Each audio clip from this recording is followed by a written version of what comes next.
যে environment, diversity, work, health, legal system যে অ্যাপ্লিকেটিভ পার্টটা রয়েছে এরিয়াগুলোর মধ্যে, ওগুলো করাবো। বাট সবকটা যে একদম ফুললি ডিটেলস করাটা পসিবল তা হবে না, কারণ এখানে আমরা ডিটেলিং এর পার্টগুলো অলরেডি ইন্ট্রোডাকশন অ্যান্ড ইন্টারভেনশন কালকে যেটা পড়া হয়েছিল সেটার মধ্যে আমরা পড়ে ফেলেছি। এবার আমরা বেসিক্যালি এই যে টোটাল 5টা জায়গা আমরা পড়বো, environment, diversity, work, health, legal system, এর বেসিক মিনিং গুলো কি এবং এখানে কি কি ধরনের সমস্যা তৈরি হতে পারে সেইগুলো নিয়ে আমরা একটুখানি ডিসকাস করে নেবো, যাতে করে তোরা এখান বেসিক জায়গাটা বোঝার পরে ইন্টারভেনশন এন্ড ইভালুয়েশনের যে চ্যাপ্টারটা পড়িয়েছিলাম ইউনিট করে সেই কনসেপ্টটা দিয়ে ওই জায়গাটা পড়ে ফেলতে পারবি এবং ওই রকম ভাবেই কিন্তু ইন্টারভেনশনের স্ট্র্যাটেজি গুলো প্রত্যেকটা চ্যাপ্টারের মধ্যেই তোরা পাবি, means specifically environment, diversity, work, health, legal system এই সমস্ত এরিয়াগুলোর মধ্যে পাবি। তো আমি মোটামুটি করবো কি প্রত্যেকটা যে মেইন এরিয়া গুলো রয়েছে সেগুলো ডেসক্রাইব করে দেবো, ঠিক আছে? এরপরে তো তোরা মোটামুটি কালকের পরে একটা গ্যাপ পাবি, সেই গ্যাপটার মধ্যে একটুখানি দেখে নিবি কোথায় কি সমস্যা হচ্ছে, সেই অনুযায়ী যদি কোনো জায়গায় সমস্যা হয় বা পার্টিকুলারলি কোনো জিনিস মনে হয় যে এক্সট্রা আমি বাদ দিয়ে গেছি, ওটা পড়ানোর প্রয়োজনীয়তা রয়েছে, তাহলে সেটা আমাকে বলবি, আমি করিয়ে দেবো, ঠিক আছে? স্ক্রিনটা শেয়ার করে দিই। ম্যাম বল। বলছিলাম যে ম্যাম কালকে বোটানির এক্সাম আছে 1টা থেকে। বোটানির এক্সাম আছে? হ্যাঁ। কজনের আছে? আমারই আছে মনে হয়, শুধু আর কারো? আমাদের পলিটিক্যাল সায়েন্সের আছে। কটা? 12টা? হ্যাঁ ম্যাম।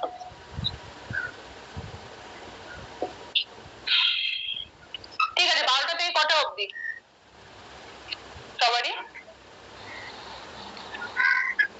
ম্যাম ওই টিউটোরিয়ালটা জমা দিতে তো একটু টাইম লাগে। তাও একটা অ্যাপ্রক্স টাইম বল।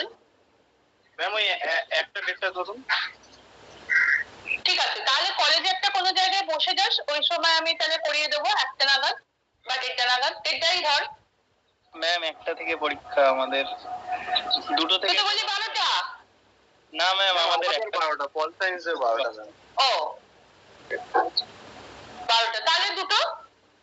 হ্যাঁ হ্যাঁ ম্যাম, দুটো করে দিচ্ছি, বেরোনোর দরকার নেই, বাসে টাসে যেতে, ট্রেনে যেতে যেতে কিন্তু করবি না ক্লাস, আমি বারবার বলছি।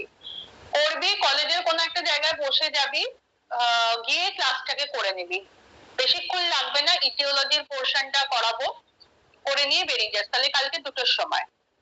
আমি লিখেও রাখি।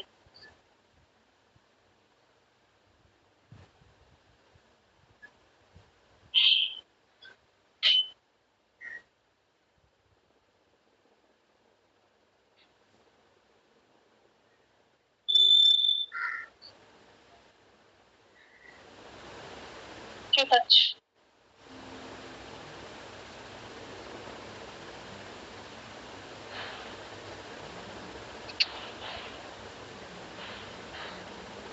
জাস্ট স্ক্রিনটা শেয়ার করবো, তারা মেটেরিয়ালটা ঠিক করতে।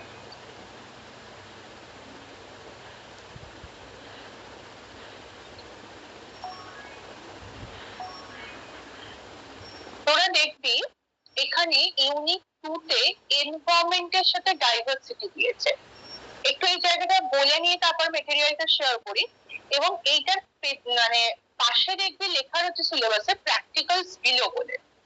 আমরা সিসি10 যে প্র্যাকটিক্যালটা করছি সেটা হচ্ছে একটা এনভায়রনমেন্টের উপর প্র্যাকটিক্যাল করছি, যেখানে হচ্ছে অ্যাটিটিউড স্কেল, লাইকার্টের অ্যাটিটিউড স্কেল ইউজ করে এনভায়রনমেন্টের কোন একটা টপিকের উপর করছি। সেই টপিকটা হতে পারে pollution, climate change, recycling, natural resources, এরকম কিছু টপিকের উপর একটা পার্টিকুলার টপিকের উপর আমরা কাজ করছি। তার মানে এখানে আমরা যে প্র্যাকটিক্যালসটা করছি সেখানে তোরা অলরেডি শিখে গেছিস যে অ্যাটিটিউড যখন আমরা মেজার করছি তখন কিছু পজিটিভ নেগেটিভ আইটেম আমাদেরকে তৈরি করতে হয়, তার আগে আমাদেরকে যে টপিকটা ঠিক করছি সেই টপিক সম্পর্কে আইডিয়া ক্লিয়ার করে তার বিভিন্ন ডোমেন সেট করতে হয় এবং ডোমেনের মধ্যে কি কি পজিটিভ নেগেটিভ আইটেম রয়েছে সেগুলোকে সেট করে তারপর সেগুলোকে জাম্বল আপ করে নিয়ে স্টেটমেন্ট গুলো রেডি করে জাজমেন্টের থেকে জাজমেন্ট করাতে হয়। তো সেই প্রসিডিওর অনুযায়ী যাচ্ছে। বাট আমাদের এখানে মেইন মোটোটা হচ্ছে যে কোনো একটা প্র্যাকটিক্যাল ইস্যু নিয়ে, যেমন ধর পলিউশন, এখন এনভায়রনমেন্টের একটা ভালো ধরনের, মানে কি বলবো, একটা ভালো ধরনের বলতে বলাটা ভুল, একটা গ্রোয়িং ইস্যু, এবং ডে বাই ডে পলিউশনের জায়গাটা বেড়ে চলেছে। তার ফলস্বরূপ ক্লাইমেট চেঞ্জ হয়ে যাচ্ছে। আমরা দেখতে পাচ্ছি যে সময় যে সিজনটা আসার দরকার সেই সিজনটা কখনোই আমরা দেখতে পাই না। এছাড়াও আরো বিভিন্ন ধরনের যেমন ধর গাছ কাটা, আমাদের অহেতুক পরিমাণে এসির ইউজ করা, এইগুলো এত পরিমাণ বেড়ে গেছে। তো তার ফলে গ্লোবালাইজেশনের, গ্লোবাল ওয়ার্মিং এর জায়গাটা তৈরি হচ্ছে। এরকম বিভিন্ন ইম্প্যাক্ট, এই বিভিন্ন প্রবলেমস এনভায়রনমেন্টের মধ্যে দেখা যাচ্ছে। তো সেই এনভায়রনমেন্টাল প্রবলেমস গুলো কি কি এবং সেই সম্পর্কে আমাদের সাধারণ মানুষজনের মনোভাব বা ধ্যান ধারণা আমরা কি পোষণ করছি, সেইটা আমরা একটা সার্ভে করছি। করে অ্যাকচুয়ালি কি করছি বলতো, যদি থিওরিটিক্যালি আসার চেষ্টা করি, আমরা প্রবলেমের জোনটাকে আইডেন্টিফাই করছি, যেটা আমরা আগের দিন কাছে পড়ছিলাম, আইডেন্টিফাইং আ প্রবলেম। দেন হয়তো কোনো একটা জায়গায় গিয়ে প্রবলেমটা আইডেন্টিফাই করার পরে আমরা হয়তো ভেরিফাই করব যে এই প্রবলেমটা থেকে রিকভার করার জন্য কি করতে পারি। অলরেডি কিছু কিছু আমরা সলিউশনের মধ্যে চলে এসেছি যে প্রচুর পরিমাণে গাছ লাগাতে হবে। যতটা সম্ভব আমরা যাতে পাবলিক ট্রান্সপোর্ট ইউজ করি দেন প্রাইভেট ট্রান্সপোর্ট, এইগুলো করলে বেটার হয়। এবং যতটা সম্ভব আমরা যদি এসির জায়গাটাকে কম ইউজ করতে পারি। কিন্তু এখন এই কথাটা বলাটাও খুব ভেগ হয়ে গেছে, বিকজ তোর এমনই গরম পড়েছে, সেই জায়গা থেকে এসির ইউজটা আমাদের ডে বাই ডে বেড়ে চলেছে। তো সেই ক্লাইমেটটাকে প্রপার জায়গায় আনতে গেলে এমনও কিছু জিনিস আনতে হবে, এতটা লেভেলে গাছটা বাড়াতে হবে যেটা এক দুদিনের ঘটনা হবে না, বা এক দুদিনের মধ্যে হওয়াটা পসিবল হয় না। তো সেই চেঞ্জের সাথে খাপ খাইয়ে কিভাবে আমাদের মধ্যে এই অ্যাওয়ারনেসটা তৈরি হবে এবং সেই অ্যাওয়ারনেস অনুযায়ী আমরা কে কিরকম ভাবে কাজ করব, সবটাই কিন্তু আমাদের একটা সলিউশনের মধ্যে আসবে। এবং সলিউশনে আসা মানেই যে আমরা প্রত্যেকে অ্যাওয়্যার হয়ে যাচ্ছি, আমরা প্রতিদিন নিয়ত একটা করে গাছ লাগাচ্ছি বা কিছু করছি, তা কিন্তু আমরা করছি না। বরং কি হচ্ছে, আমাদের বাসস্থানের জায়গার জন্য আমরা যে জলা এরিয়া গুলো রয়েছে সেগুলোকে বুঝিয়ে ফেলছি, গাছ কেটে ফেলছি, করে মাল্টিস্টোর বিল্ডিং তৈরি হয়ে যাচ্ছে, এগুলো কিন্তু আমরা করে ফেলছি। তো এমনও কিছু স্ট্র্যাটেজিস ইমপ্লিমেন্টেড ওয়েতে আনতে হবে যেগুলোর মধ্যে গভর্নমেন্টের কিছু ফিক্সড রুলস থাকবে, এবং যেগুলো ভায়োলেট করলে গভর্নমেন্ট থেকে পানিশমেন্টের ব্যবস্থা থাকবে। এইরকম কিছু প্রয়োজনীয় ব্যবস্থাটা নেওয়া দরকার, এবং প্রয়োজনীয় ব্যবস্থা নেওয়ার সাথে সাথে সেগুলোকে ইভ্যালুয়েশনও করার প্রয়োজনীয়তা রয়েছে। যে গভর্নমেন্ট যদি ভীষণ স্ট্রিক্ট রুলস ফলো করে দেয়, তাহলে সেই ক্ষেত্রে সাধারণ মানুষ সেটা কতটা নিয়ে উপকৃত হবে না বেশি একটা আরো আনহেলদি সিচুয়েশন তৈরি হবে, সেটা বোঝাটা খুব মুশকিল হয়ে যাবে। তো সেজন্য প্রত্যেকটা স্টেপে আমাদের কি করতে হবে, ইভ্যালুয়েট করে করে যেতে হবে যে স্ট্র্যাটেজি গুলো নেওয়া হলো সেই স্ট্র্যাটেজি গুলো ঠিকঠাক হলো কিনা। মানে ইভ্যালুয়েশনের মধ্যে তোরা পড়েছিলি প্রসেস ইভ্যালুয়েশন, আউটকাম ইভ্যালুয়েশন, এইরকম ভাবে দেখে নিয়ে আমাদেরকে কাজগুলোকে করতে হচ্ছে। তো এনভায়রনমেন্টের মধ্যে আগে ফার্স্ট অফ অল হচ্ছে যে ভেরিফাই করা যে কোথায় সমস্যাটা রয়েছে। ঠিক সেরকম ভাবে আমাদের যেমন ডাইভার্সিটি রয়েছে, ডাইভার্সিটির মধ্যেও আমাদের প্র্যাকটিক্যাল রয়েছে অন প্রেজুডিস। ডাইভার্সিটি কেন তৈরি হচ্ছে বা কোথা থেকে তৈরি হচ্ছে, সেটা কাস্ট, ল্যাঙ্গুয়েজ, আমাদের পলিটিক্যাল ব্যাকগ্রাউন্ড, আমাদের লাইফস্টাইল, প্রত্যেকটা জিনিসের থেকেই কিন্তু একটা ডাইভার্সিটি তৈরি হচ্ছে। একটা আলাদা আলাদা চিন্তাধারা মনোভাব পোষণ করছি আমরা। এবং যখনই আমরা প্রেজুডিস মানে জানি কি, যখনই সেটা জায়গাটা একটা ফর্ম বিলিফের জায়গা চলে যাচ্ছে, অ্যাজ ওয়েল এজ সেটা একটা নেগেটিভ ফরমেশন নিয়ে নিচ্ছে এই ডাইভার্সিটির জায়গাটা, তখনই কি হচ্ছে, প্রেজুডিস ফর্ম করে যাচ্ছে। এবং এই প্রেজুডিসের এক্সট্রিম ফর্ম বা ম্যানিফেস্টেড ফর্ম আমরা জানি কি ডিসক্রিমিনেশন। তো এই ডিসক্রিমিনেশন রিলেটেড প্রবলেমও কিন্তু বিকজ অফ ডাইভার্সিটি তৈরি হয়ে যাচ্ছে। তো আমরা বেসিক্যালি প্রেজুডিসটা ইউজ করছি ডাইভার্সিটিটা কেমন, কোন এরিয়াতে কিরকম লেভেলে রয়েছে সেটাকে মেজার করার জন্য। বাট এগুলো তো ডাইভার্সিটির ক্ষেত্রে আগে একটা প্রবলেমেটিক ইস্যু।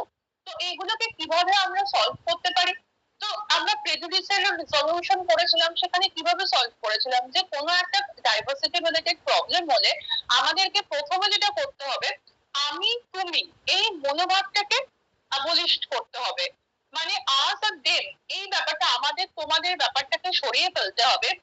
বেসিক রুটে গিয়ে আমাদেরকে দেখতে হবে যে অ্যাকচুয়ালি সেটা প্রবলেমটা কোথায়। এটা কি কেউ কারোর নিজের স্বার্থ চরিতার্থ করার জন্য আমাদের মধ্যে ইমপ্লিমেন্ট করে দিচ্ছে, না সত্যি আমাদের ভালো কিছুর জন্য এটাকে করা হচ্ছে, কি কারণে করা হচ্ছে, সেই জায়গাগুলো আইডেন্টিফাই করে আবারও সেই একই জায়গায় আমরা আসছি যে আইডেন্টিফিকেশনের পরে একটা প্রবাবল সলিউশন সেট করব, সলিউশন সেট করার পরে সেটাকে ইমপ্লিমেন্ট করব, ইমপ্লিমেন্ট করার প্রত্যেকটা স্টেজে আমরা ইভ্যালুয়েশন করে দেখে নেবো যে কি ঘটনাগুলো ঘটছে, এবং সেখানে একটা ভালোভাবে যাতে সুস্থ এনভায়রনমেন্ট, একটা ডাইভার্সিটি জায়গাটা যাতে কোনো হার্মফুল ডাইভার্সিটি না তৈরি হয়।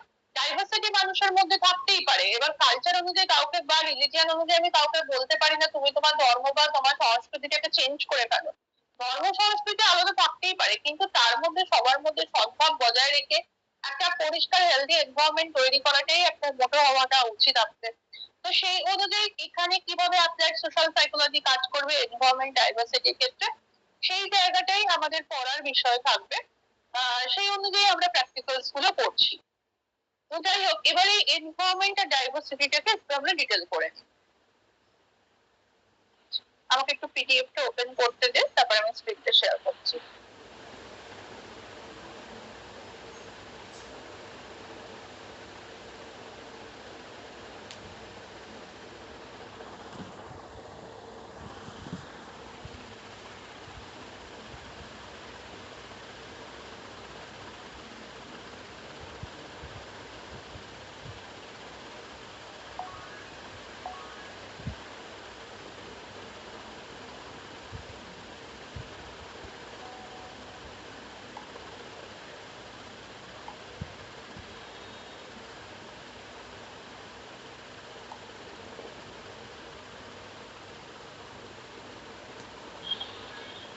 আচ্ছা, তোদেরকে বলেছিলাম যে বইটা আমি সেন্ড করেছি, সেই বইটার চ্যাপ্টার 13 এর মধ্যে রয়েছে হচ্ছে এনভায়রনমেন্টের জায়গাটা।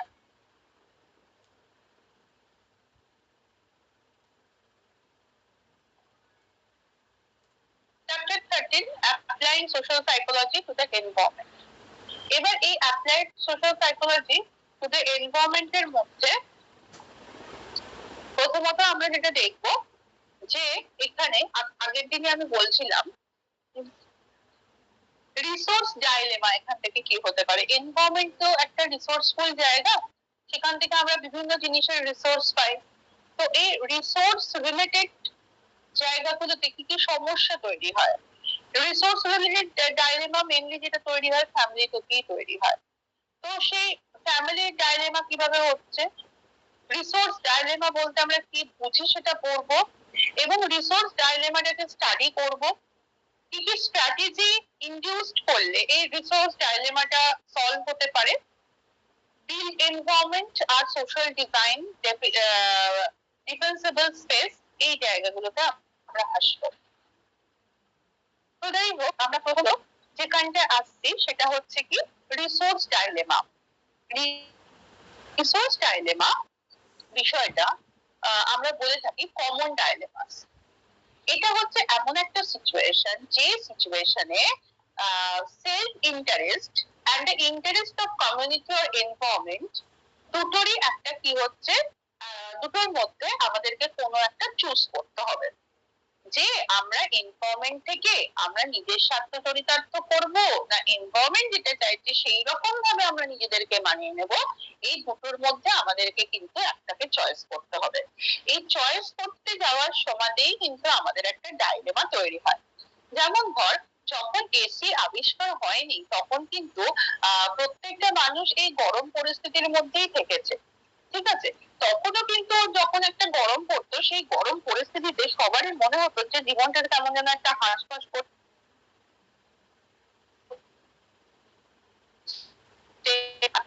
হতো, ঠিক আছে। এখন এসি হয়ে যাওয়ার পরে একটুতেই কিন্তু আমরা এসিটা অন করে ফেলছি। তাহলে এখানে আমরা নিজেদের ভালো রাখার জন্য তৎক্ষণাৎ এসিটা অন করব। আমরা এটাও জানি এসির বিপরীত সাইডে যে আউটপুট জোনটা রয়েছে সেই আউটপুটের সামনে যদি কেউ দাঁড়ায় বোঝা যায় যে কি প্রচন্ড পরিমাণে একটা গরম হাওয়া সেখান থেকে বেরোতে থাকে, এবং সেই গরম হাওয়াটা কিন্তু এনভায়রনমেন্টের দিয়েই মিশছে। তাহলে আমি আমার নিজের ভালোর জন্য, আমি নিজেকে কুল রাখার জন্য এসি চালাবো, নাকি আমার এনভায়রনমেন্ট যাতে কোনো ক্ষতিগ্রস্ত না হয় তো সেটার জন্য আমি এসি বন্ধ করে গরমটাকে ফ্যানের হাওয়ায় চালিয়ে বা হাত পাখা দিয়ে গরমটাকে সহ্য করবো, কোনটা করবো? এখন চেঞ্জিং এনভায়রনমেন্ট অবভিয়াসলি ফার্স্ট অপশনটাই আসবে যে সুইচ অন দা তোমার কি বলে এসি।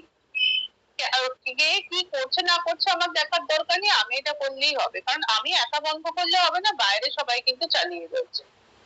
তাহলে এইরকম সিচুয়েশনে যে আমি একজন নাগরিক হিসেবে, সিটিজেন হিসেবে একজন ভালো এনভায়রনমেন্টালিস্ট হিসেবে নিজেকে যদি মনে করি আজকে, সেখানে যদি আমরা মনে করি যে একটু গাছ টাছ লাগিয়ে দিলাম, কাল থেকে আমরা গাছ টাছ লাগানো বন্ধ করে দিলাম, এইরকম যদি আমাদের মনে ভাবনা গুলো আসে তাহলে অবভিয়াসলি একটা প্রবলেমের জায়গা কিন্তু তৈরি হয়ে যাচ্ছে, একটা ডাইলেমা তৈরি হচ্ছে। এই ডাইলেমাটা ততক্ষণই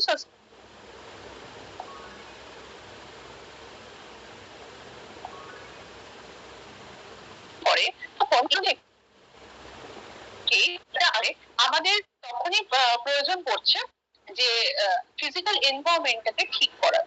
তো ফিজিক্যাল এনভায়রনমেন্টটাকে ঠিক করতে গেলে তার দুটো ওয়ে আছে, একটা হচ্ছে সোশ্যাল ডিজাইন করো প্রপারলি, আরেকটা হচ্ছে ডিফেন্সিবল স্পেস তৈরি করো।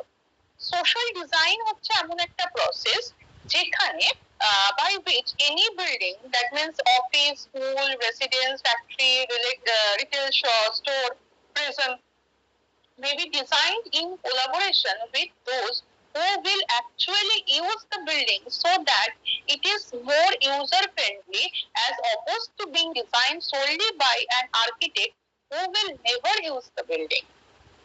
মানে দেখ কি বলছে, সোশ্যাল ডিজাইন এমন হওয়া দরকার যে যেখানে সেই জিনিসটা অফিস পারপাস হোক, স্কুল পারপাস হোক, রেসিডেন্স পারপাস হোক, এমন ভাবেই তৈরি করতে হবে যাতে সেই পারপাস উপযোগী হয়। এমন ভাবে আমি তৈরি করলাম না যে একটা স্কুল বানালাম এমন ভাবে যে যেটা দেখে মনে হচ্ছে এটা একটা রিক্রিয়েশনের জায়গা, না একটা সুইমিং পুল, না এটা একটা পড়ার জায়গা স্কুল। মনে যখন অসুবিধা হচ্ছে তখন ন্যাচারালি কাজ করতেও আমাদের অসুবিধা হবে, এমন ভাবে তৈরি করতে হবে যাতে সেটা সেই উপযোগী তৈরি হয়। তো ডিজাইনিংটা অবভিয়াসলি সোশ্যাল কনটেক্সট অনুযায়ী ডিজাইন করতে হবে, যেটা থেকে ফিজিক্যাল এনভায়রনমেন্টের জায়গাটা ঠিক ঠিক হয়। আরেকটা যেটা দেখতে হচ্ছে, এবং যেখানে আউটডোর স্পেস প্রপারলি তার সাথে রিলেটেড যে এরিয়া গুলো, যেমন আমি এমন একটা জায়গায় বাড়ি বানালাম সেখানে হয়তো তার থেকে 10 মাইল দূরে গিয়ে আমাকে প্রয়োজনীয় জিনিসপত্র কিনতে হচ্ছে। বাড়িটা ফাঁকা জায়গা অনেক এরিয়া ধরেই বানিয়েছি, কিন্তু সেটা আমাদের বেশি দিন ভালো লাগবে না। ওই হয়তো কোনো টাইম কাটানোর জন্য সমস্ত মেটেরিয়াল নিয়ে গেলাম, গিয়ে এনজয় করলাম, করে চলে এলাম, এটার জন্য ভালো লাগবে, কিন্তু রেগুলার বেসিসে একটা প্রবলেম কিন্তু এটা তৈরি করবে। সবসময় মনে হবে ওখান থেকে যখন আমরা মেন জায়গায় আসবো, এসে স্কুল কলেজ অফিস করবো, সেখানে প্রতিনিয়ত ওই 10 মাইল জার্নি করে আসা যাওয়া, এটা একটা ভীষণ ডিফিকাল্ট জায়গা তৈরি হয়ে যাবে। তো সেইগুলোকে মাথায় রেখে সোশ্যাল কনটেক্সট, সোশ্যাল ডিজাইনিং এ আমাদেরকে যাই জিনিস এস্টাবলিশ করি সেটাকে তৈরি করতে হবে যাতে করে ফিজিক্যাল এনভায়রনমেন্ট ঠিক থাকে, এবং তার সাথে সাথে ডিফেন্সিবল স্পেস রাখতে হবে, যেটা হচ্ছে এমন একটা রিপ্রেজেন্ট করছে way of fighting crime through careful arrangement of the physical aspect of communities, retail building and residence. এখানে বলছে আমাদেরকে বিল্ডিং এমন ভাবে তৈরি করতে আমরা নিজেদের ডিফেন্স নিজেরা করতে পারি, মানে যাতে কোনো চুরি ডাকাতি না হয়, যাতে কোনো সমস্যা যাতে তৈরি না হয়, এরকম ভাবে আমাদের কমিউনিটিকে বিল্ড আপ করতে হবে। শুধু আমাদের নিজের ঘর কেন, নিজের অফিস, যেখানে যেখানে আমরা যাচ্ছি, ইভেন অ্যাজ ওয়েল এজ আমাদের সোসাইটিকেও একটা ডিফেন্সিবল স্পেসের মধ্যে নিয়ে আসতে হবে, যাতে করে সোসাইটিটা সিকিউর ভাবে তৈরি হয় এবং ফিজিক্যাল এনভায়রনমেন্টটা ঠিক থাকে। অনেক সময় আমরা এটা দেখতে পাই যে হয়তো ঘরে কিছু চুরি ডাকাতি হচ্ছে না, কিন্তু পাড়ার মধ্যে এমন একটা লোকালিটি রয়েছে যেখানে রাস্তাঘাট ঘুরে ফেলে বেরিয়ে যাচ্ছে, বা রাস্তায় হয়তো কিছু সিমেন্ট বালি ইট পাথর এগুলো জড়ো করা হয়েছে, রাতারাতি দেখছি সেই জিনিসগুলোকে কেউ তার নিজের স্বার্থের জন্য বাড়িতে কাজ হচ্ছে অর্ধেক জিনিস সরিয়ে দিল। এইরকম যদি হতে থাকে তাহলে কিন্তু ফিজিক্যাল প্রবলেম বা ফিজিক্যাল এনভায়রনমেন্টের দিক থেকে সমস্যা হচ্ছে। তো আমরা যেভাবেই ডিফেন্স নিই না কেন, যে সেই ডিফেন্সটা শুধু নিজের জন্য না, এনভায়রনমেন্টের জন্য আমাদেরকে নিতে হবে। তাহলে এই সোশ্যাল ডিজাইন আর ডিফেন্সেবল যদি স্পেসটা প্রপারলি করা যায়, তাহলে অনেকাংশে বোঝা যেতে পারে যে রিসোর্স ডাইলেমার জায়গাটা কিছুটা হলেও কম হবে। এবার রিসোর্স ডাইলেমার মধ্যে ইন্ডিভিজুয়াল গ্রুপ ডাইলেমা তো তৈরি হয় এবং ফ্যামিলি ডাইলেমা তৈরি হচ্ছে। ফ্যামিলি ডাইলেমার মধ্যে যেটা হয়, তার মধ্যে সোশ্যাল ডাইলেমাও রয়েছে। ফ্যামিলির মধ্যে অনেক মেন্টালিটির মানুষজন রয়েছে। কেউ সেখানে হেড অফ দ্য ফ্যামিলি, সে মনে করলো যে আমার মতন করেই কথা শুনতে হবে। কেউ আবার সেখানে ফ্যামিলির মধ্যে ফিকল মাইন্ডেড মেম্বার্স রয়েছে, কেউ আবার হার্ড ওয়ার্কিং রয়েছে, কেউ হচ্ছে ইজি গোয়িং মেম্বার্স রয়েছে, কেউ কোনো কাজই করে না। এরকম বিভিন্ন মানুষজন রয়েছে, বিভিন্ন মানুষজনের বিভিন্ন নেচার। তো সেই নেচারের রিসোর্স গুলো কিন্তু এক একটা ডাইলেমা তৈরি করছে। একজনের পক্ষে সবার সাথে মানিয়ে নিয়ে চলা একটা সমস্যার জায়গা তৈরি হচ্ছে। তো ন্যাচারালি এটা ভবিষ্যতে একটা, তারা যখন সোসাইটির সাথে ইন্টারঅ্যাক্ট করছে সেখানেও একটা ডাইলেমা তৈরি হয়ে যাচ্ছে, এবং সেই ডাইলেমা গুলো কি করছে পরবর্তীকালে ঠিকঠাক ভাবে মানুষজনকে অ্যাডজাস্ট করতে প্রবলেমের মধ্যে নিয়ে আসছে। ফ্যামিলির মধ্যে এমন একটা রয়েছে যে না চাইতেই সব জিনিস পেয়ে যাচ্ছে এবং একটু ডিমান্ড করলেই সব জিনিস পেয়ে যাচ্ছে, তার কিন্তু পাবলিক গুডস ইউজ করার ক্ষেত্রে প্রবলেম হবে। কারণ পাবলিক গুডস কিন্তু একটা লিমিটেড অ্যামাউন্টে পাওয়া যায়। সে বললো যে না আমার এক্ষুনি দরকার, ওটা ক্রাইসিস চললে কি হবে, আমাকে এনে দিতে হবে। তো সেই জায়গা থেকেও কিন্তু একটা রিসোর্স ডাইলেমার সমস্যাটা তৈরি হয়, এবং এই সমস্যার মেন সোর্সটা হচ্ছে আমাদের ফ্যামিলি। তো এইগুলোর জন্য আমাদেরকে কি করতে হচ্ছে, বিভিন্ন রকম ভাবে নিজেদেরকে ঠিক রাখার জায়গাটা করতে হবে। এছাড়াও আরো একটা সোশ্যাল ডাইলেমা তৈরি হয়, সেটা হচ্ছে সোশ্যাল ট্র্যাপ। আমরা অনেক সময় বিভিন্ন ধরনের সোশ্যাল ট্র্যাপে পড়ে যাই। সোশ্যাল ট্র্যাপের মধ্যে স্মোকিং, ওভার ইটিং, এগুলো আমরা করতে থাকি, বা সোসাইটিতে ব্যাড ম্যানার্স গুলো নিয়ে চলছে, সেগুলোতে আমরা ইজিলি ট্র্যাপড হয়ে যাই। সেগুলো হলে কি হচ্ছে, আমাদের কিন্তু নিজস্ব লাইফস্টাইলের মধ্যে চেঞ্জ আসছে, এবং আমরা যখন নর্মাল সোসাইটির মানুষজনের সাথে মেলামেশা করতে চাইছি সেখানে প্রবলেম অ্যারাইজ করে দিচ্ছে। তবে এইগুলোকে কি হচ্ছে, এইগুলো থেকে আমাদের রিসোর্স ডাইলেমা তৈরি হচ্ছে। তো রিসোর্স ডাইলেমা যেটা বলা হচ্ছে, সোশ্যাল ট্র্যাপে পড়ে ড্রাগ অ্যাডিক্ট হয়ে গেলাম, তাহলে কি প্রপারলি এনভায়রনমেন্টের জন্য কাজগুলো করতে পারবো? পারবো না কিন্তু। কারণ আমরা সবসময় ড্রাউজি হয়ে থাকবো, আমরা ড্রাগটাকে খোঁজার জন্যই মেন আমাদের মোটো থাকবে। আবার ধর আমি না চাইতেই সবকিছু পেয়ে যাচ্ছি, আমি মনে করলাম যে আমি কোনো কাজ করবো না, এমনি আমি সবকিছু জিনিস পেতে থাকবো, এরকম করেই আমি আমার লাইফটা লিড করবো। এই সমস্ত গুলো থেকে রিসোর্স ডাইলেমা তৈরি হয়ে যায়। কারণ দেখ, ফ্যামিলিতে একটা আর্নিং মেম্বারকে দিয়ে সারা জীবনটা কিন্তু চালানো যায় না, নতুন আর্নিং মেম্বার তৈরি করতে হয়।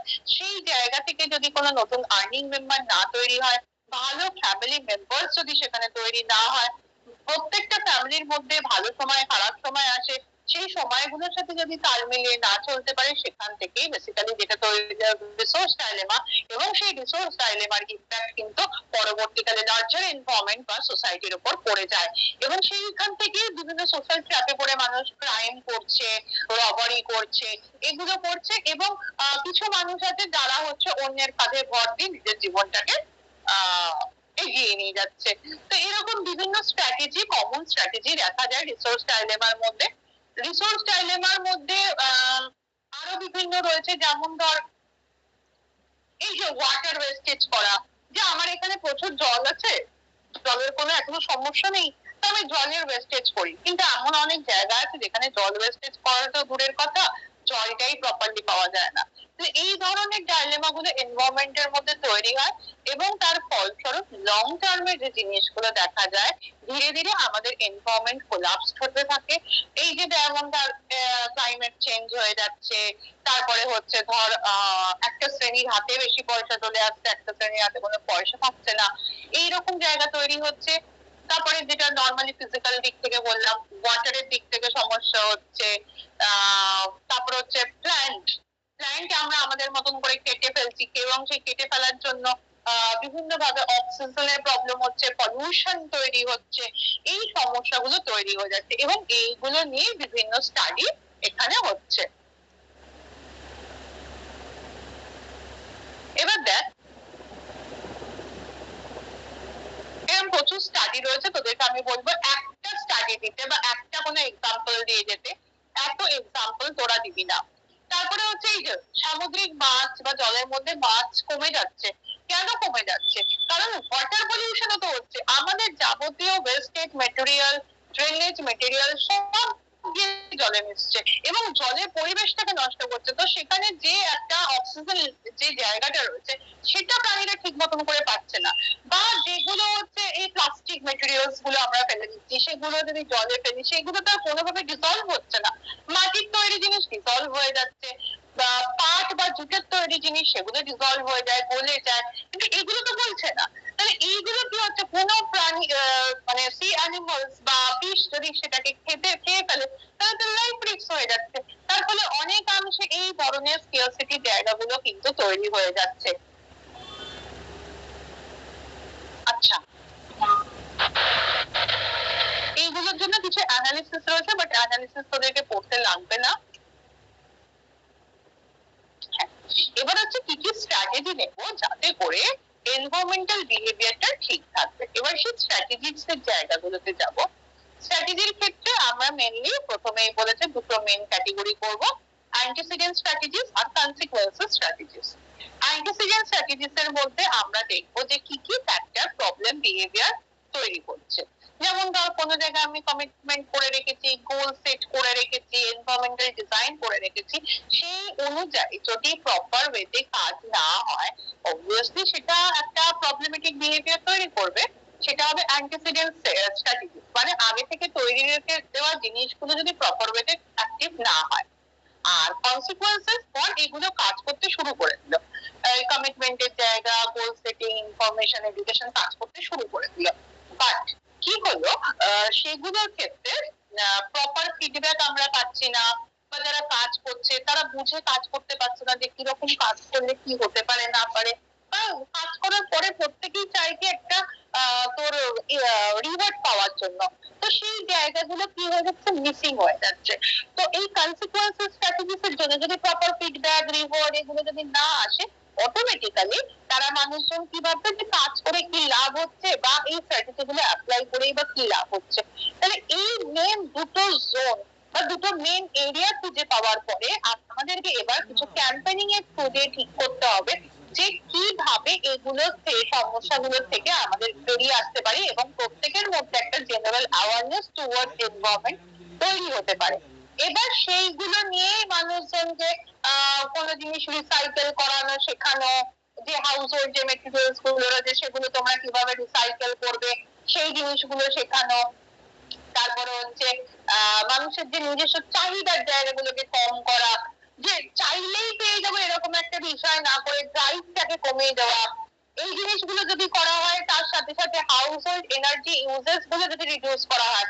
হাউস হোল্ড এনার্জি ইউজেস যেমন আমরা গ্যাসের কনসামশনটা, গ্যাস জ্বালিয়ে আমরা কি করছি, কড়া ধুচ্ছি, বাসন ধুচ্ছি, এগুলো করছি, আনওয়ান্টেড যেগুলো না আমরা সোলার সিস্টেমে ইউজ করতে পারি সেই জিনিসগুলো আমরা, এই যতটা এনার্জি এইগুলো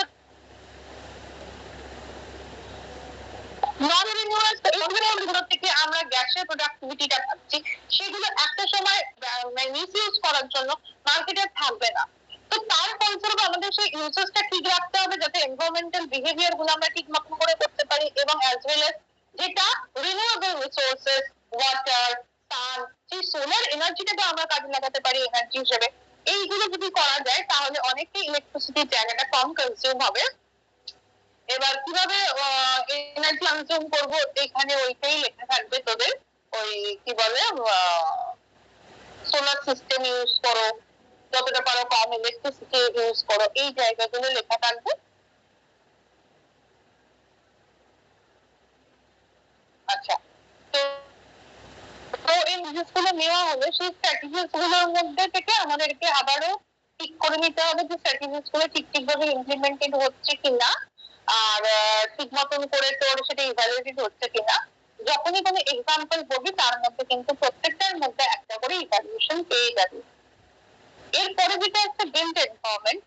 বিল্ড এনভায়রনমেন্টের মধ্যে ফিজিক্যাল এনভায়রনমেন্টে যেমন হচ্ছে চারপাশের পরিবেশ কিভাবে তৈরি হচ্ছে, এবার পরিবেশ অনুযায়ী মানুষের তো থাকার ব্যবস্থা করা দরকার, একটা স্কুল এনভায়রনমেন্ট করা দরকার, হসপিটাল সেটিং, প্রিজন সেটিং, প্রত্যেকটা সেটিং আলাদা আলাদা করা দরকার। তো তার জন্য ইটকাট পাথরে কিন্তু একটা বাড়ি বানাতেই হয়। সেই বাড়িগুলোর মধ্যে সেই যে ইটপাট পাথর দিয়ে সিমেন্ট চৌকি দিয়ে যে বাড়িগুলো বানানো হচ্ছে সেই এনভায়রনমেন্টটাকে আমরা বলছি বিল্ড এনভায়রনমেন্ট, যেটা আমাদের নিজেদের মতন করে বানাচ্ছি। এবার এই বিল্ড এনভায়রনমেন্টের মধ্যে এই বিল্ড এনভায়রনমেন্ট এরকম একটা স্ট্রাকচার ফর্মে বিল্ড এনভায়রনমেন্ট তৈরি হচ্ছে, এবং বিল্ড এনভায়রনমেন্ট ও সোশ্যাল ডিজাইন প্রপার হওয়ার প্রয়োজনীয়তা রয়েছে। কারণ এখানে যদি ঠিক মতন ভাবে ডিজাইনিং না তৈরি হয়, ধর স্কুল একটা তৈরি হলো, স্কুলের কিছু কিছু ঘরের অ্যারেঞ্জমেন্ট গুলো খুব বাজে ভাবে রয়েছে, হয়তো ল্যাবের পাশেই ক্লাসরুম বা একটা ডান্স রুম রয়েছে, তার পাশে একটা ক্লাসরুম রয়েছে। তো এরকম করলে কি হয়, একটা সমস্যা তৈরি হয়, যেখানে রিক্রিয়েশনের জায়গা রয়েছে তার পাশেই যদি একটা সিরিয়াস ক্লাসরুম তৈরি করে দেওয়া হয়, তাহলে সেটা কিন্তু একটা স্ট্রাকচারাল দিক থেকে ভুল হয়ে গেল। তো স্ট্রাকচার মেনটেন করে প্রত্যেকের যাতে ইন্টারেস্ট গুলো ফুলফিল হয় সেই অনুযায়ী সোশ্যাল ডিজাইন করে একটা বিল্ড এনভায়রনমেন্ট তৈরি করতে হয়। সেভাবে পরে আবার সোশ্যাল ডিজাইনিং এর জায়গাটা হচ্ছে টেকনোলজির দিকটাকে মাথায় রেখে টেকনিক্যাল ওয়েতে সোশ্যাল ডিজাইন করতে হয়। ফর্মাল ডিজাইন কিছু আছে, যেমন স্কুলের ফর্মাল ডিজাইন একরকম হয়, হসপিটাল সেটিং বা হোম সেটিংস এর ফর্মাল ডিজাইন কিন্তু প্রত্যেকটার ক্ষেত্রে আলাদা আলাদা হয়। সেই ফর্মাল ডিজাইন মেনটেন করার দরকার আছে, এবং প্রত্যেকের সাথে প্রত্যেকে কোলাবোরেট করে কাজগুলো করার প্রয়োজনীয়তা রয়েছে, যাতে করে একটা বিল্ড এনভায়রনমেন্ট প্রপারলি তৈরি হতে পারে। তার ফাংশনাল ভ্যালু বুঝে, তার অপরচুনিটি জায়গাগুলো বুঝেই কিন্তু আমাদেরকে বিল্ড এনভায়রনমেন্টটা তৈরি করতে হয়।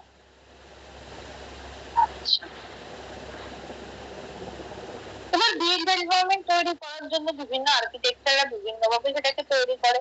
এবার আর্কিটেকচারদের তৈরি করতে হয় এই বেসিসে সেখানকার জিওগ্রাফিক্যাল লোকেশন কেমন, সেখানে কিরকম কালচার, কি জিনিস তৈরি করছে, সেগুলোকে মাথায় রেখে আর্কিটেকচাররা কি তৈরি করে, ডিজাইনিংটা তৈরি করে।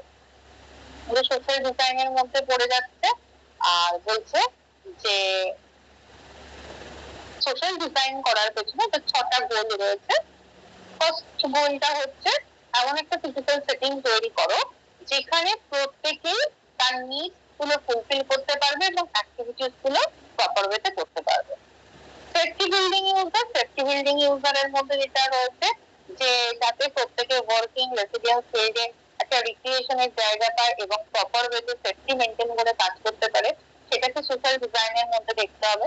চেঞ্জ বিহেভিয়ার, কমিউনিকেশনটা খুব ইম্পর্টেন্ট, যেখানে হচ্ছে যে তোর প্রপার ওয়েতে কমিউনিকেশন করলে তবেই কিন্তু কোন একটা জায়গার টটালি চেঞ্জের পসিবিলিটি রয়েছে।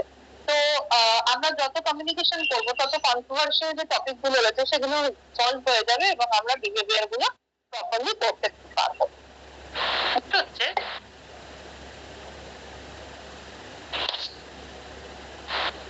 নেক্সট হচ্ছে enhance building user personal control. এবার এমন ভাবে সেটিংসটা তৈরি হবে যাতে প্রত্যেকে খুব সহজেই নিজের কন্ট্রোলের মধ্যে জিনিসগুলো পেয়ে যায়। যেমন আমি এরকম ভাবে বানাবো না যে আজকে একটা জায়গায় আমি একটা স্কুল বানালাম, সেখানে রুম গুলোকে পরপর বানিয়ে একদম মাঠের বাইরে গিয়ে টয়লেটের জায়গাটা করলাম, স্কুল বিল্ডিং এ টয়লেটের জায়গা করলামই না, তাহলে কিন্তু সেটা প্রপার বিল্ড আপ সেকশন হলো না।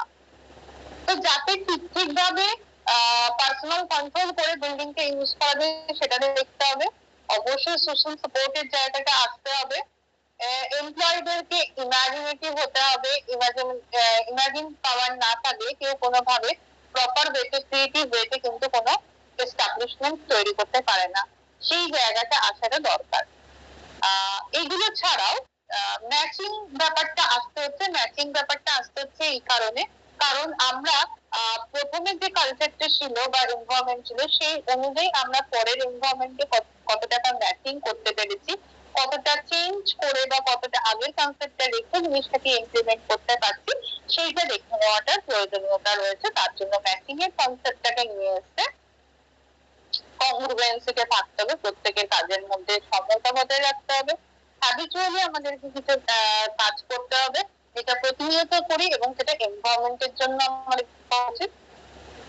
এনভায়রনমেন্ট ঠিক থাকলে এনভায়রনমেন্টও আমাদেরকে স্যাটিসফাই করে দেবে। আমরা কোনো কাজ করে বল বা অনেক কাজ করে এসে যখন এক্সহস্টেড হয়ে যায়, তখন এনভায়রনমেন্ট যদি প্রপার থাকে তখন সেই এক্সহশনটা আমাদের মনে হয় না। এই বিহেভিয়ার চেঞ্জ এগুলো তো আসতে পারবো, পার্সোনাল কন্ট্রোল, সোশ্যাল ডিজাইন, এগুলো সব আসছে।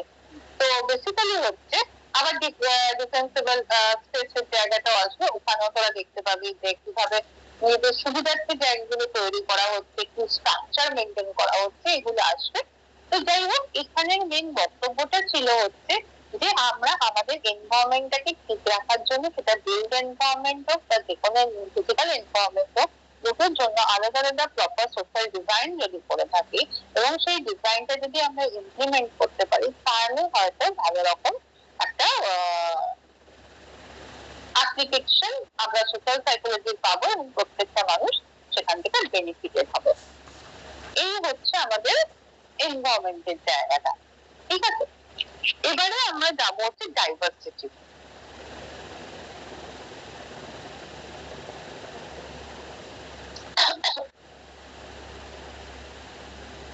আচ্ছা, এনভায়রনমেন্টে বোঝা গেছে?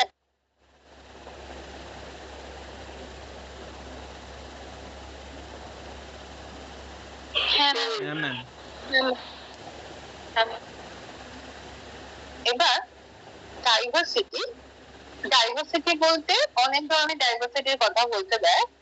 Cultural diversity, demographic personal diversity, diversity opportunity, diversity challenge হিসেবে কিভাবে নিচ্ছে। তো ডাইভার্সিটি, কালচারাল ডাইভার্সিটির মধ্যে অফস্টেটের কালচারাল ট্যাক্সোনমি পড়বো, স্টুয়ার্ডস এর ভ্যালু ফ্রেমওয়ার্ক পড়বো, ডেমোগ্রাফিকের মধ্যে পার্সোনাল ডাইভার্সিটি, তার আন্ডারে gender, ethnic background, social class কিভাবে রেসপন্সিবল, সেই জায়গাটা দেখবো। ডাইভার্সিটির সাথে, ডাইভার্সিটি আমরা জানি যে ডাইভার্স মানে অনেক কিছু, বিভিন্ন জিনিসের চেঞ্জ, নতুন ট্রেন্ড ফলো করার একটা ব্যাপার এদের মধ্যে চলে আসছে, সবই দেখতে পাচ্ছি, বুঝতে পারছি। কিন্তু তার মানে বুঝতে হবে যে ডাইভার্সিটি কি শুধু বাজে কিছুর জন্য তৈরি হচ্ছে, তা কিন্তু না। ক্রিয়েটিভিটি এন্ড ইনোভেশন তৈরি করছে ডাইভার্সিটি, প্রবলেম সলভ করছে, এবং তার সাথে সাথে ডাইভার্সিটির মধ্যে যখন চেঞ্জ আসছে, সেই চ্যালেঞ্জ, সেই চেঞ্জটাকে চ্যালেঞ্জ করছে। কিভাবে করছে? প্রেজুডিস ডাইমেনশনে, ডিসক্রিমিনেশনের ফর্মে। এছাড়াও অর্গানাইজেশন বলছি, একটা ডাইভার্সিটি এরিয়া বা একটা লোকাল জোনের মধ্যে কাজ করতে গেলে, লোকাল বল বা পুরো ন্যাশনাল জোন বল, সেখানে কাজ করতে গেলে একটা কনফ্লিক্ট তৈরি হবে। কারণ নানা মুনি নানা মত, বিভিন্ন বিভিন্ন রকম মত দিতে থাকবে, সেখান থেকে একটা সমস্যা, যেমন রোল কনফ্লিক্ট হতে পারে, গোল কনফ্লিক্ট হতে পারে, বিভিন্ন দিকের কনফ্লিক্ট বা ইন্টারপার্সোনাল কনফ্লিক্ট হতে পারে, কনফ্লিক্ট শুরু হয়ে যায়। তো সেই কনফ্লিক্ট কিভাবে, তার থিওরিজ গুলো কি, কনফ্লিক্ট ম্যানেজমেন্ট, রেজলিউশন কি, এই জায়গাটা তো কিন্তু তোদের আগের সেমিস্টারেই পড়া আছে, ওটা ওখান থেকেই করবি। আমার মনে হচ্ছে না যে এখান থেকে প্রশ্ন দিতে পারে বলে, তাও কনফ্লিক্টে কিন্তু তোরা আগের সেম থেকে পড়ে রাখবি। যাই হোক, এখানে প্রথমে অফসেটের কালচারাল ট্যাক্সোনমির জায়গাটা যাও।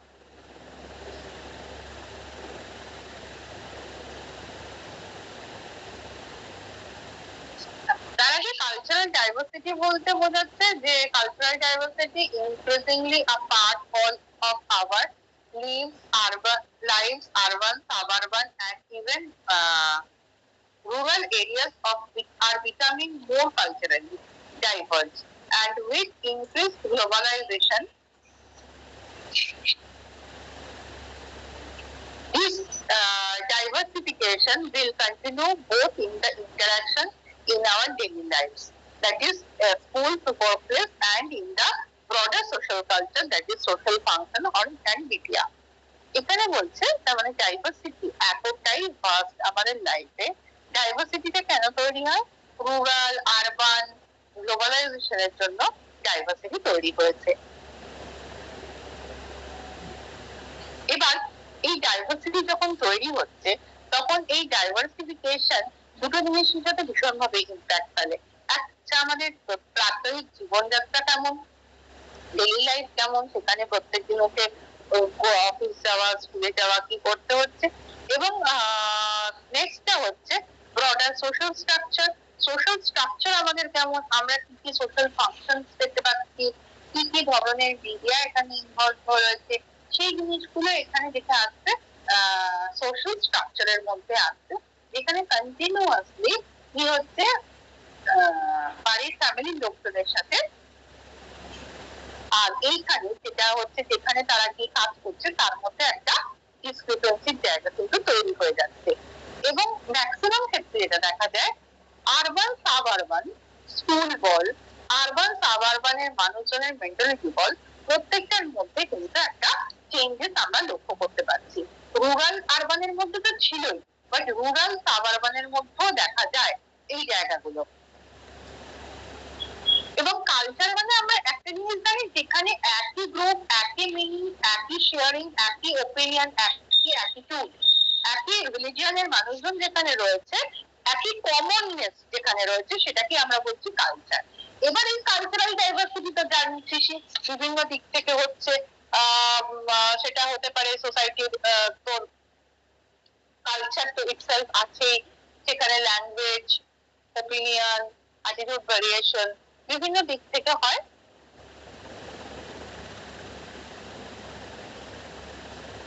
তারপর তো জেন্ডার ডিসক্রিমিনেশন আছে, ঠিক আছে, এই ডাইভারজেন্স জেন্ডার ডিসক্রিমিনেশনের মধ্যেও আছে। দেখ গ্রামের মহিলারা কেমন হয়, আবার আমাদের এখানে আরবান সেকশনের মহিলারা কেমন হয়, দুটোর মধ্যে কিন্তু পার্থক্য আছে। তো সেই পার্থক্য জায়গাটা থেকে যে ডাইভার্সিটি একটা কিন্তু তৈরি হয়ে যায়। এবার সেই ডাইভার্সিটি বিভিন্ন ভাবে আমাদের সোসাইটির উপর ইম্প্যাক্ট ফেলে, কিভাবে ফেলছে সেটা আমরা হফস্টেটস এর কালচারাল ট্যাক্সোনমি থেকে পড়বো। হফস্টেট উনি মাল্টি ন্যাশনাল বিভিন্ন অর্গানাইজেশনের উপর কাজ করেছিলেন এবং কাজ করে এমপ্লয়ীদের থেকে একটা huge amount of data collect করেন, যেখানে 50টা কান্ট্রি মেম্বারদেরকে নেওয়া হয়েছিল। 50টা কান্ট্রি মানে 50 রকম কালচার। সেখান থেকে অবভিয়াসলি উনি কিছু কালচারাল ডিফারেন্স পেয়েছেন, সেই কালচারাল ডিফারেন্স গুলোকে দিয়ে উনি কি করেছেন, বোঝানোর চেষ্টা করেছেন যে কিভাবে এটার ইম্প্যাক্টটা আমাদের সোসাইটির উপর পড়ছে। এবার যে এরিয়াগুলোতে কালচারাল ডিফারেন্স দেখেছিলেন সেটা হচ্ছে ফার্স্ট ইন্ডিভিজুয়ালিজম অ্যান্ড কালেক্টিভিজম। ইন্ডিভিজুয়ালিজম মানে হচ্ছে যেখানে আমার নিজের স্বার্থ চরিতার্থ করার জন্য আমি আমার কালচারকে ইউজ করছি, সেটা হচ্ছে ইন্ডিভিজুয়ালিজম। আর কালেক্টিভিজম যেখানে আমার নিজের স্বার্থটা আরো অনেকের স্বার্থের জন্য তারা অর্গানাইজেশন রয়েছে এবং অর্গানাইজেশনও তাদেরকে নিজের স্বার্থের জন্য ইউজ করছে। তাহলে এখানে কালেক্টিভিজম আর ইন্ডিভিজুয়ালিজম দুটো জায়গা, দুটো আলাদা আলাদা ভাবে কালচারের উপর ইম্প্যাক্ট ফেলছে। প্রচুর এক্সাম্পল আছে, বারবার বলছি একটা এক্সাম্পল তুলবি, আর এক্সাম্পলটা ইন্ডিয়ান কনসেপ্টে তুললেই ভালো হয়। নেক্সট হচ্ছে যে পাওয়ার ডিস্টেন্সের ক্ষেত্রে কি হচ্ছে, ধরেন কালচারাল ডিফারেন্সটা যদি কোনো অথরিটেরিয়ান পার্সন হয়ে থাকেন, তিনি কি করবেন, তিনি সবসময় চেষ্টা করবেন যে তার আধিপত্যটাকে বজায় রাখতে। তার ফলে তো এখানে পাওয়ার যা লো থাকবে, হাই থাকবে, সে আধিপত্য বিচার করার চেষ্টা করবে, সেখানে একটা বাকি মেম্বার্স এর মধ্যে অসন্তোষের জায়গা তৈরি হয়ে যাবে। আবার ধর এরকম হলো যে পাওয়ার ডিস্টেন্সটা খুব লো, পাওয়ার ডিস্টেন্স লো হলে ডেমোক্রেটিক একটা সিচুয়েশন তৈরি হবে, সবাই সাথে সবাই কথা বলবে, বলে তারপর একটা ফাইনাল ডিসিশন তৈরি হবে। দু নম্বর গেল এটা। 3 নম্বর কালচারাল ডিফারেন্সের জায়গাটা হচ্ছে ম্যাসকুলিনিটি এন্ড ফেমিনিটি। বলছে সমাজে আর্নিং মেম্বার বলতে আমরা এখন ছেলেদেরকে বুঝি, ওরা কোনো জিনিসপত্র গুছিয়ে রাখা, কোনো জিনিসপত্র ঠিক করা, এগুলো ওরা পারে না। whereas ফ্যামিলি মেম্বার্স এর মধ্যে যারা মহিলারা রয়েছেন তারা কিন্তু প্রপারলি পুরো কাজগুলোকে ঠিকভাবে গুছিয়ে করতে পারেন। তাহলে এই সমস্ত জায়গা থেকে এই যে ম্যাসকুলিনিটি ফেমিনিটির যে কনসেপ্টটা আসছে, ম্যাসকুলিনিটি যেটা তৈরি হচ্ছে একটা স্ট্রং ফার্ম একটা নেচার তৈরি হচ্ছে, ফেমিনিটিতে সেই স্ট্রং ফার্ম নেচারটা কিন্তু ফ্লেক্সিবল ভাবে কাজ করে যাচ্ছে। এবার কোথায় কিভাবে হয় না হয় সেই জায়গাগুলো বলেছে।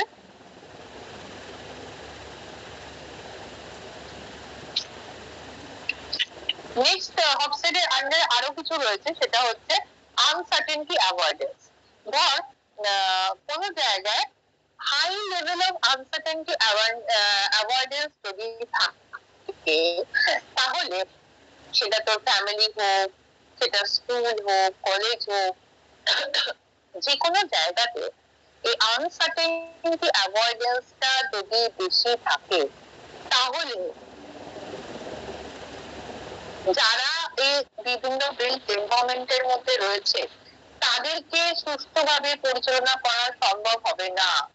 কারণ তারা নিজেদের জায়গাতে আনসার্টেন, কোনো একটা জায়গায় দিক থেকে অধিক হলে চট করে অ্যাভয়েড করে বেরিয়ে যাবে। কিন্তু যাদের মধ্যে এই আনসার্টেনটি অ্যাভয়েডেন্সের জায়গাটা লো, তারা কিন্তু সবসময় টিকে থেকে কাজ করতে পারছে, তারপরে গিয়ে কিন্তু সে কোনো জিনিসের আউটপুটটা শো করছে। এরকম নয় যে সে সবজান্তা মনোভাব দেখিয়ে কিছু গিয়ে করতে পারছে না, তা না। বাবা মার হেল্পটা এরা অনেকটা আগে পাচ্ছে, যেটা হচ্ছে তোর নর্মাল যারা হাই আনসার্টেনটি অ্যাভয়েডেন্স এর মধ্যে পড়ে তাদের মধ্যে থাকছে না, তাদের রিস্ক টেকিং জায়গাটাও কম। লং আর short term orientation, long and short term ওরিয়েন্টেশনে তোর অফসেটসটা বলছেন যে যারা আইবিএম এ কাজ করছে বা কোনো একটা অর্গানাইজেশনে পার্মানেন্ট বেসিসে কাজ করছে, তাদের ইনকামটা কিন্তু ফিক্সড, এবং সেই ফিক্সড ইনকাম দিয়ে তারা কিন্তু তারা তাদের নিজেদের জায়গাগুলোকে রেডি করতে পারছে। এবার দেখ এখানে যেটা বলছিলাম যে লং আর শর্ট টার্ম ওরিয়েন্টেশন, লং আর শর্ট টার্ম ওরিয়েন্টেশনের মধ্যে তোর অফসেট যেটা বলছেন, একটা অর্গানাইজেশন যেমন ধর আইবিএম লং টার্মে কাজটা করে যাচ্ছে, লং টার্মে যখনই কাজ করছে তখনই তার মধ্যে লং টার্মে কাজ করার মানেই কিন্তু একটা গ্লোবাল ফিল্ডে কাজ করছে। গ্লোবাল ফিল্ডে বিভিন্ন কালচারের মানুষজন আছে, যেখানে ইস্টার্ন ওয়েস্টার্ন বিভিন্ন কালচারের মানুষজন আসছে, সেই মানুষজনের ভ্যারিয়েশন থেকে কিন্তু অনেক রকম প্রবলেমের জায়গা তৈরি হয়ে যায়। দেন শর্ট টার্ম ওরিয়েন্টেশন, শর্ট টার্মে এই ভ্যারিয়েশনের জায়গাটা অনেকটা কম, তার ফলে ভ্যালু সিস্টেম গুলোকে ঠিক রেখে প্রপার রিওয়ার্ড দিয়ে প্রপার ভাবে কাজটাকে এনহ্যান্স করা যাচ্ছে। আচ্ছা, এখানে মেনলি হচ্ছে এই যে কনসেপ্টস গুলো দেখলি, power distance, uncertainty avoidance, individualism, collectivism, masculinity, femininity, আর হচ্ছে গিয়ে তোর এই লং আর শর্ট টার্ম ওরিয়েন্টেশন, বেসিক্যালি এই পাঁচটা জিনিসের উপর বেস করেই কিন্তু সেক্সের তোর কালচারাল ডিফারেন্সের মডেলটা তৈরি হয়ে রয়েছে। এবং এই ডিফারেন্সটা কেন ডাইভার্সিটির মধ্যে পড়ানো হলো, যে কত ধরনের ডাইভার্সিটি হলে পাওয়ারের দিক থেকে হতে পারে, তারপরে হচ্ছে তোর কালচার বলা হলো, লং টার্ম শর্ট টার্মের দিকটা হতে পারে, বা হয়তো তোর আনসার্টেনটি অ্যাভয়েডেন্স, ইন্ডিভিজুয়াল হিসেবে কিভাবে কাজ করবো, কালেক্টিভিজম হিসেবে কি করে কাজ করবো, এই সমস্ত দিক থেকে বিভিন্ন ভ্যারিয়েশন তৈরি হয়। এত ভ্যারিয়েশন বা ডাইভার্সিটি তৈরি হলে অবভিয়াসলি এটা একটা প্রবলেম ক্রিয়েট করে যায়, যে কোনটা ভালো কোনটা ভালো নয়, সেই নিয়ে একটা কোয়েশ্চেন উঠতে শুরু করে। এবং সেই কোয়েশ্চেন থেকে বিভিন্ন, এইটা আমি পড়াবো না, সোজেটস ভ্যালু ফ্রেমওয়ার্ক, দেখবি যে এখানে এইটা যদি কোয়েশ্চেন আসে তাহলে এটা ডিসকাস করাবো, আদারওয়াইজ একটা ফ্রেমওয়ার্ক করলেই যথেষ্ট। তো এইখানে যেটা বলছিলাম যে ডাইভার্সিটির জায়গাটা কম, মানে ডাইভার্সিটি আছে সেটা জন্য ম্যাল প্র্যাকটিস না করাটা ভালো। আমার পাওয়ার আছে বলে আমি কারোর উপর রুল করে গেলাম, তার কোনো কথা শুনলাম না, তার মানে তার বেসিক রাইটটা নষ্ট করছি, এই জায়গাগুলো করলে কিন্তু হবে না। আমাদের ডাইভার্সিটির জায়গাটা এইরকম হতে পারে, ডেমোগ্রাফিক জোন থেকে ডাইভার্স হোক, সমস্যা নেই, কিন্তু থাকবেই জিওগ্রাফিক্যাল লোকেশন অনুযায়ী হিল এরিয়া, প্লেন এরিয়া, এগুলো তো হবেই, এই ডাইভার্সিটি মেনে নেওয়া যায়।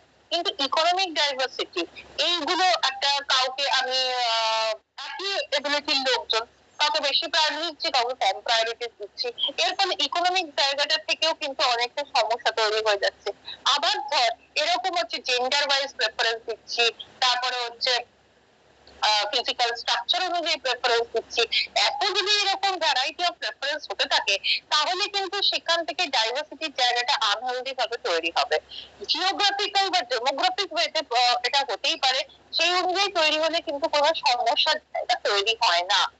তো সমস্যাগুলো আমরা বলছি, তার সাথে যে সমাধানগুলোর দিকেও যাচ্ছি। তো এখানে দেখ যেটা দিয়ে বলছিলাম যে পার্সোনাল ডাইভার্সিটির মধ্যে জেন্ডার ওয়াইজ হতে পারে, সেটা একটা সমস্যা হয়ে যাচ্ছে। কিন্তু এথনিক ব্যাকগ্রাউন্ড, যে এই যে কাস্ট সিস্টেমে, সরি কাস্ট সিস্টেমটা হচ্ছে সোশ্যাল ক্লাসের মধ্যে, এই general caste, SC ST OBC, এগুলো তোরা দেখছিস এখন কিন্তু জ্বলন্ত উদাহরণ হিসেবে একটা কাজ করছে এই ডাইভার্সিটি কিভাবে আমাদের উপর একটা ইম্প্যাক্ট ফেলছে।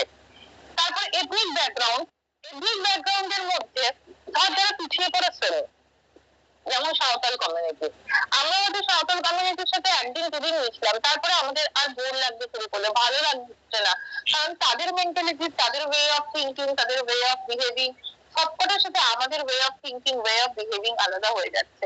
তো এইখান থেকে এথনিক ব্যাকগ্রাউন্ড থেকেও কি হতে পারে, একটা পার্সোনাল ডাইভার্সিটি তৈরি হতে পারে, সেটার ইম্প্যাক্টও কিন্তু আমাদের সোশ্যাল সাইকোলজির ওপর পড়ছে, এবং যেটা কি হিউম্যান বিংস এর উপর একটা নেগেটিভ ইম্প্যাক্ট তৈরি করছে।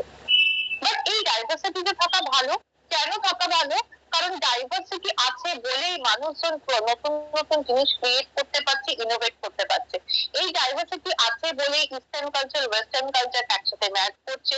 ডাইভার্সিটি আছে বলেই আমরা প্রত্যেকটা কালচারের সাথে মিশছি, মিশে কোন কালচারের কোনটা ভালো কোনটা খারাপ সেটাকে বুঝতে পারছি। ন্যাচারালি আমাদের মধ্যে ক্রিয়েটিভ ইনোভেটিভ সেন্সটা তৈরি করতে পারছি। কোনো প্রবলেমে পড়লে একার দ্বারা যে প্রবলেমটা সলভ করা সম্ভব নয়, ভ্যারাইটি মানুষের ভ্যারাইটি ওপিনিয়ন থেকে যদি আমরা বিষয়টাকে বুঝে নিয়ে প্রবলেমটাকে সলভ করি, তাহলে অনেক সময় আমরা ভালো বেনিফিট পেতে পারি। তো এইগুলোই হচ্ছে ডাইভার্সিটির অপরচুনিটি। এবং ডাইভার্সিটি এই জায়গাটাকে যদি আমরা চ্যালেঞ্জ হিসেবে নিই, তাহলে সেখান থেকে প্রেজুডিস ডিসক্রিমিনেশন তৈরি হয়। কেন চ্যালেঞ্জ হিসেবে নিচ্ছি? কারণ আমাদের মনে হচ্ছে যে আমি ইন্ডিয়াতে রয়েছি, তো এখানে বাঙালি প্রাধান্য বেশি, আমি বাঙালি পনাটাই দেখাবো, হিন্দুত্বই দেখাবো, অন্য কিছু দেখাবো না। বা আমি বেঙ্গলে মানুষ, আমি বেঙ্গল থেকে অন্য জায়গায় গেছি, অন্য জায়গায় খাবার খাবো না, আমি এখানেও রোজ যেমন মাছ ভাত খাই, ওখানে গিয়েও আমার মাছ ভাতই দরকার, ওখানে লোকাল ফুড আমি খাবো না। এইরকম যদি আমার ডাইভার্সিটিটাকে প্রতিনিয়ত চ্যালেঞ্জ করতে থাকি, সেখান থেকেই তার ফলস্বরূপ প্রেজুডিস এবং তার আউটার ম্যানিফেস্টেশন ডিসক্রিমিনেশন তৈরি হয়ে যাবে। ঠিক আছে, আমি মনে করলাম আমার মাদার টাংটাই খুব ভালো, অন্যান্য মাদার টাং গুলো খুব একটা ভালো না, সেই অনুযায়ী যদি আমার প্রেফারেন্সের জায়গাটা তৈরি হয়, সেখান থেকে প্রেজুডিস আসবে, এবং প্রেজুডিস আসলেও আমি অন্য এসে গেলে তার বিহেভিয়ারটার আউটার এক্সপ্রেশন করার জন্য আমি যখন অন্য কোনো ল্যাঙ্গুয়েজ বলা লোককে দেখছি বা তার সাথে ইন্টারাক্ট করছি, তার কথাটা আমি মনে করছি দূর কি ধরনের কথা বলছে, বাবা ভালো লাগছে না, এটা মনে হওয়াটা শুরু হচ্ছে। তাহলে নিজের ল্যাঙ্গুয়েজের লোকজনকে আলাদা করে নিচ্ছে, বাকি ল্যাঙ্গুয়েজের লোকজনকে আলাদা করে একটা ডিসক্রিমিনেশনের জায়গা তৈরি করে ফেলছে। এইগুলো কিন্তু আউটকাম হিসেবে বা চ্যালেঞ্জ নিয়ে তার এসে যায় ডাইভার্সিটির জন্য। ঠিক আছে, তাহলে ডাইভার্সিটির জায়গাটা মোটামুটি ক্লিয়ার করাতে পারলাম।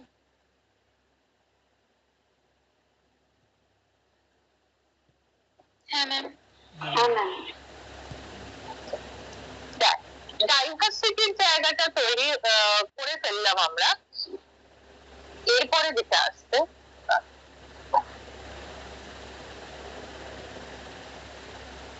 এর পরবর্তীকালে যেটা আসছে সেটা হচ্ছে আমাদের ওয়ার্ক হেলথ লিগাল সিস্টেম।